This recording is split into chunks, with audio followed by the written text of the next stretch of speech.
Hey everybody, thank you so much for joining me today. My name is Sterling, a Filipina living here in Washington State for 3 years now. In today's video, I'm going to be sharing 10 culture shocks that I have experienced that your Filipina might experience as well. This video is suggested by Rob, Slinky Rob. This is shout out to you. Thank you so much for suggesting this video. Let's start with something that most, if not all, American men love, and that is cars. And that is very obvious when you come here because you will see that each household or almost all household has multiple cars. And speaking of the love for cars, Filipina, you must always remember not to touch the windshield or the windows of your husband's car. Also, please keep in mind to always wear your seat belt. Yes, in the Philippines, we always can get away with that without wearing our seatbelt, but here it's a no-no. Even if you are sitting in the back seat, you always have to wear your seatbelt. And because Americans drive everywhere, they have drive-through banks, drive-through pharmacy, drive-through coffee. Yes, a lot of drive-through coffee. And that's something as well that shocked me, that how much Americans love coffee, because like in every corner you will see a coffee stand. And Starbucks, every time I pass by Starbucks, it's always having a queue. Next on my list would be guns. Before I moved here in the US, I never held a gun, let alone fired one. And in the Philippines, we don't talk about guns. And I would say most of us are scared of guns.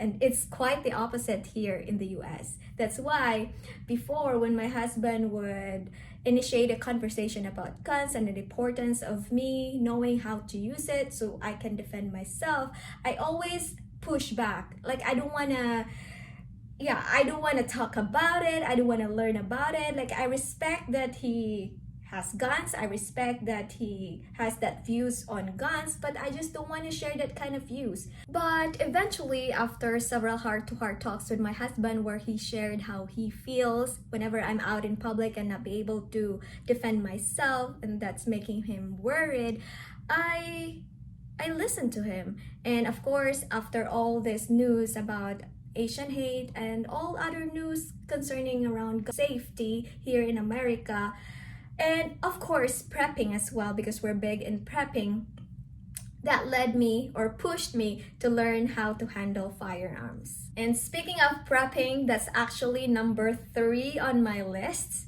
because in the Philippines, or us Filipinos, I don't know, we're just not big on looking ahead and preparing, and something that Filipinos need to learn from Americans. And yeah, I'm just shocked that household here are into bulk shopping, and almost everyone has 3 to 6 months worth or even years worth of food. Another big culture shock for me would be the ease of access and use of marijuana and weed here in Washington State and some other states in the US, because in the Philippines it's totally illegal. We are not even talking about it. We are scared of it. So yeah, just seeing people like even Joe Rogan on his show smoking weed is something that's like somewhat awkward to me. Or yeah, and sometimes when I smell it, like here in Washington, when you go in some of the towns, you will smell it, or when you're driving, you can smell it, and you can tell because of its distinct smell that it's weed. Sometimes it like provokes something negative in my mind. I don't know. I just don't like weed, and something that I have to adjust because I live here now in the state where it is legal. Number 5, here in Washington, we tend to have a lot of precipitation, but people are not using umbrella. And I was shocked of that because in the Philippines, we always have umbrella in our bag, like whenever we go out of the house, because if it's too hot, we use the umbrella. If it's raining, even if like the slightest of rain, we always use umbrella. But here in Washington, everybody's not using umbrella. They're just using their coats, or like they just run. Or like my husband would always tell me, why are you afraid of rain? It's just rain. I'm like, in the Philippines, we always have that notion that if it's raining, we always have to use umbrella because we can get our backs wet, or else we're gonna get cold. Number 6 would be getting used to responding to people whenever they say have a great day.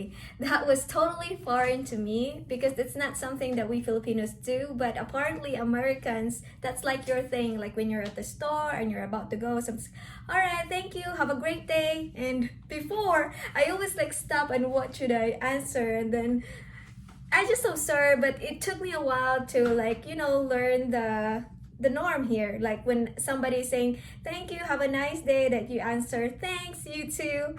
It did not come to me natural because that's not our thing in the Philippines. 7th on my list would be there's no special treatment for pregnant women here in the US.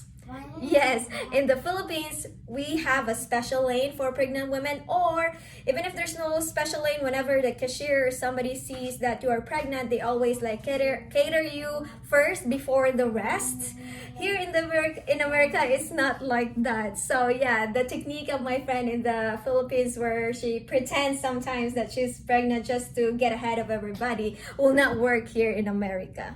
Another big culture shock for me would be the preference on meat. Americans, they prefer beef, while Filipinos, we prefer pork. Like when you go to the grocery stores here in America, you will see a lot of display for beef and a little display on pork. And another thing to note on pork displays or pork that's being sold here in America is that it will not have the fat or the skin. In the Philippines, we have everything. And also, speaking of everything, in the Philippines, we eat the innards like intestines, liver, heart, whatever, things like that. I know you're gross up right now. Yeah, Americans, they don't want to eat those. So Filipinas, keep in mind not to serve those kind of things to your husband. And also, when you're craving for those kind of things, you will certainly not find that in the grocery stores near you. Just ask your husband to take you to the nearest Asian store. Alright, we are now down to number 9. Prior to moving here in America, I already know that it's gonna be expensive here in America. What I did not know is that the shelf price of the goods may not be the actual price that you're gonna pay when you're at the counter.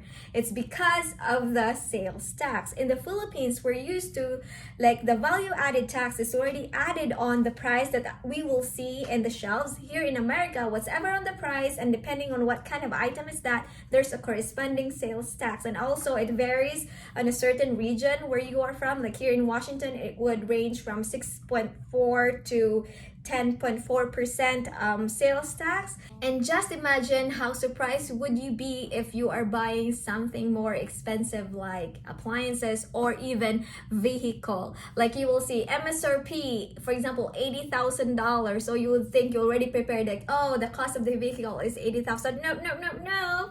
That's not including the sales tax, which is 10.4% of that amount. And number 10 would be tipping culture.